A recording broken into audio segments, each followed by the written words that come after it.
Et d'ailleurs, on l'a raté, il a failli la détruire. Mais là, je pense que c'est bon. Paranoid qui va s'affranchir de la B4 de Kenzie. Paranoid qui lui donne vraiment du fil à retordre. Mais là, on a un gros DPS de la part de Kenzie.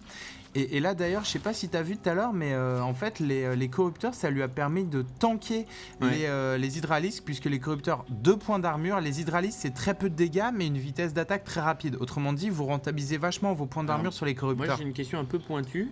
Par exemple, donc on tank avec les corrupteurs, mais qui ne sont dans la liste d'aggro pas une menace pour les hydralisques. Donc, sauf si ce sont les premières unités ennemies à portée.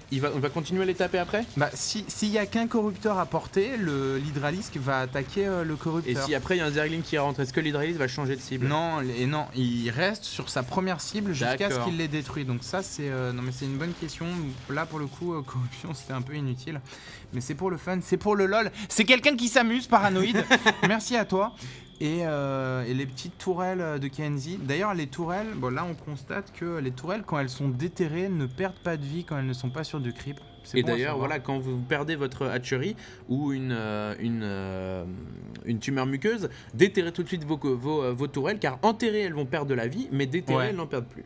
Donc voilà. Donc là, une partie qui est tendue, Paranoïde qui a fait full roach. Et là, on va voir qu'est-ce qui vaut mieux, full roach ou alors un mix roach hydra. Moi, je miserais plutôt sur le mix roach hydra. On va voir ça donner. Regarde, les corrupteurs qui sont en train de tanker, c'est très très bien joué. Mieux vaut perdre ces corrupteurs qui de toute façon sont useless et après tu laisses du DPS au roach. Ah, mais là il y a beaucoup d'hydra. Ouais, mais ça reste tendu. Mais les hydras n'ont plus de wall devant. Les hydras infligent ont moins de vie, excusez-moi, que les roach. Il faut qu'il enterre ses tourelles tout de suite. Mais c'est super tendu, regarde. Il faut qu'il enterre ses tourelles, Kenzie. Oh là là. Ah, c'est tendu, 4 hydra, 3 roach. Bon, ça s'est joué à très peu de choses. On est passé de 162 pop à 90 en 2 secondes. Les unités de Paranoïde, beaucoup de roach qui reviennent. Là, les hydras seront pas suffisants. Là, ils sont allés voir si ça s'est pas reconstruit. Mais non, ils passent dans la B3. Donc c'est un beau move de la part de Paranoïde. Et pendant ce temps, on a beaucoup d'unités, donc voilà, du Roach Hydra bien massif.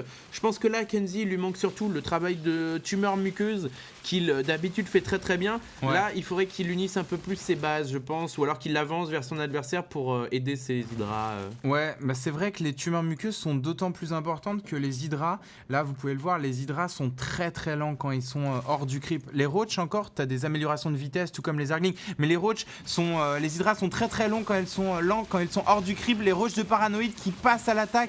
Mais là, pour le coup, l'armée de Kenzie sera là à temps pour les reboots. Et il a la gold. Et son adversaire aussi.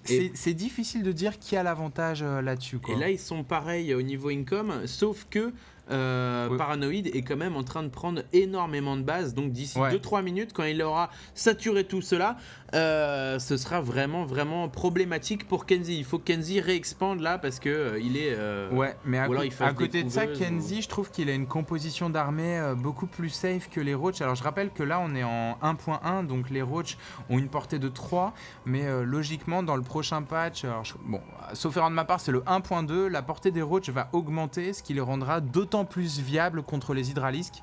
Mais en attendant, je donnerai un petit avantage à la composition de Kenzie qui a de meilleurs DPS et qui peut quand même profiter du tanking des roach. Donc moi je donne un avantage sur cette armée là. Après on va voir ce que ça va donner. Après il y a quand même des mutas en l'air, quoi. Donc c'est pas évident de désigner un vainqueur. Et voilà, peut-être que Paranoïde à ce moment-là de la partie pourrait utiliser des infestateurs. D'ailleurs c'est ce que vient de faire Kenzie, parce que Fungal Growth sur tout ça, ça fait vraiment beaucoup de dégâts.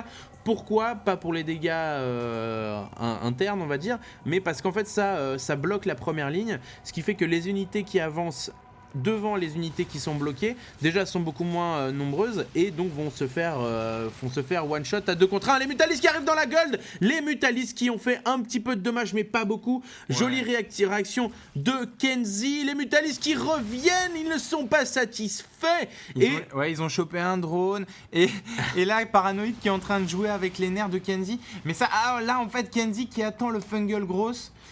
Et ça va avoir lieu... Non, Kenzie qui passe à l'attaque, il a vraiment raison d'attaquer les mutas qui vont aller attaquer la B2, qui vont s'affranchir de cette reine. Et là, on va voir ce qui va se passer, beaucoup de roach, un mix roach hydra de la part de Kenzie. Là, vous pouvez voir qu'il y a beaucoup de roach qui attaquent pas, Fungal Gross donc sur les Roach qui voilà, ils ne peuvent plus avancer pour atteindre les Hydralisques. Donc là le problème c'est que encore un Fungal Gross de la part de Kenzie, les Mutalisques qui arrivent. Plus d'énergie sur les infestateurs, pas de terrain contaminé, et ça je pense que c'est ce qui va venir à bout de l'armée de Kenzie, mais ça se joue à peu de choses, il n'y a plus rien au sol. Ah, c'est pas dit mon ami, c'est pas dit, il y a quand même 4 Hydralisques. Encore voilà, oh là là, il a fait corruption. Ouais, et là, bon, les renforts de Paranoïde, mais il a perdu quelques drones sur cette attaque. C'est vraiment tendu, quoi. Et c'est les roches de Paranoïde, donc voilà, beaucoup de roches qui sont produits, c'est énorme. Et donc voilà, il arrive in extremis encore une fois à se débarrasser des forces de Kenzie. Fungal Gross, voilà pour se débarrasser. Tiens, pan, laisse-moi tranquille. Et on a Kenzie qui commence à miner beaucoup plus grâce à cette gold. En fait, c'est ça qui fait la différence. Kenzie a sa gold, Paranoïde ne l'a plus. Ouais, mais Paranoïde qui a quand même 2 bases de plus que son adversaire, qui ne mine pas sur une d'entre elles. Et ça part sur Ultralisque. Mais je pense que la différence va se faire sentir. À côté de ça, on voit... Où est-ce que t'as vu ça? Bah ça c'est pas le garde des Ultralisques. Non, on n'a pas encore... alors, sauf erreur de ma part, il n'y a pas encore le bâtiment pour faire les Ultralisques. Et donc voilà... Je les voulais tellement que je les ai vus dans mes rêves. Et Ultralisques, de toute façon, est-ce que ça aurait été un bon contre les Roach? Je pense pas, non. Je pense pas parce que les Roach infligent beaucoup de dégâts. Attention là, l'armée de Kenzie qui n'attaque pas. Une petite erreur de micro de la part de Kenzie qui vient d'y laisser 2 infestateurs. Mais toujours ce bon mix d'unités de la part de Kenzie, et plus la partie avance, plus ce mix d'unités va devenir intéressant, puisqu'il est en train d'améliorer l'attaque des Hydralisques. Je vous rappelle que les Hydralisques vont attaquer sur plusieurs rangs, alors que les Roach n'attaqueront que sur un rang. Donc moi je donne toujours un avantage à Kenzie, sauf si on a un run-by efficace de la part de Paranoïde. On peut voir que l'armée de Paranoïde est très mobile, elle va directement dans la main, mais qu'est-ce qu'elle va tuer ici? Il n'y a pas grand chose à tuer. Pendant ce temps, il y a un double front qui s'est ouvert, donc on voit que Paranoïde avec ses des Roach à droite je crois, qui a donc supprimé une expand de Kenzie. Kenzie qui arrive, qui fait un joli hit and attack sur les Roach. Voilà, il avance. On rappelle que voilà, les Hydralisques vont bientôt être évolués à 3-3, mais il y a beaucoup de Roach. Donc voilà, là Paranoïde s'en sort parce qu'il a séparé avec ce groupe de Roach. Il est allé retirer 2 expands de Kenzie. Et donc voilà. Il se passe beaucoup trop de choses dans cette partie. Et donc voilà, Kenzie qui à chaque fois perd beaucoup d'expand par rapport à son adversaire. Ouais, sur du positionnement en fait. Kenzie a une meilleure composition d'armée que Paranoïde, mais voilà, les Hydralisques, ce ne sera jamais aussi mobile que les Roach, et surtout si t'en laisses un en vie. Et donc voilà, il perd sur du positionnement. Enfin, une autre façon de le dire, c'est Paranoïde reste dans la partie grâce à un très bon map control, un très bon multitask. Mais voilà, et il a finalement transitionné sur Hydralisque. Et là, pour le coup, je suis inquiet sur les chances de Kenzie dans cette partie, puisque là, vous pouvez le voir sur la minimap, Kenzie tourne à 1, 2, 3, 4, 5, 6 bases. Non, excusez-moi, Paranoïde 6 bases, Kenzie 4 bases. C'est le gros affrontement. On a des Hydralisques de l'autre côté, Fungal Gross. Les unités sont 2-2 des deux côtés, ça va se jouer au positionnement et à la quantité d'unités. Encore un Fungal Gross, je pense que c'est ce qui va donner la victoire à Kenzie, mais c'est tendu et il y a une meilleure économie en face. Il va y avoir beaucoup d'Hydralisques chez Paranoïde dans les 20 secondes là. Et maintenant les Hydralisques et les Roach de Kenzie sont évolués 3-3. On a vu que les Ugrades se sont finis. Il a les Hydralisques les plus rapides et les plus balèzes de la terre, mais donc voilà, il est face à un Zerg qui mine sur 4 bases. Kenzie ne mine que sur 3. Non, ouais, mais au final, il mine que sur la gold, puisque sa B2 est quasiment vide, et sa B3 vient de se finir. Il ne mine que sur la gold qui est bientôt finie, et ça pourrait dire la défaite pour Kenzie. Donc voilà, là Kenzie, il faudrait qu'il lance 2 expands très rapidement. Il faut y aller le tout pour le tout, parce que sinon c'est la lose assurée. On a une capacité de production énorme, un run by de Zergling qui s'organise. Donc voilà, en Zerg, toujours penser à refaire des Zerglings en milieu de partie pour faire ce genre de choses et vraiment surprendre son adversaire. Il va s'attaquer. Là, il n'y a pas grand chose à tuer. Voilà, c'est ça, c'est la chose la plus importante. La tanière d'Hydralisque, des mutats de Kenzie qui, je pense qu'il les a un petit peu oubliés. La tanière d'Hydralisque qui tombe, plus d'Hydralisque dans les prochaines minutes. Donc là, je pense qu'il il l'a relancé quand même assez rapidement. Et Kenzie qui se rappelle qu'il a des Mutalisques, mais c'est un peu tard. Paranoid qui repasse à l'attaque avec encore une fois beaucoup de roach. Fungal Gross de la part de Kenzie. Et ça, c'est quelque chose qu'il a très bien géré dans cette partie, le Fungal Gross, et qui lui a permis de rester dans la partie. Mais là, je me demande s'il va pas être un petit peu en retard au niveau de l'économie. Au niveau des unités, donc on a quand même Kenzie est devant. Hein.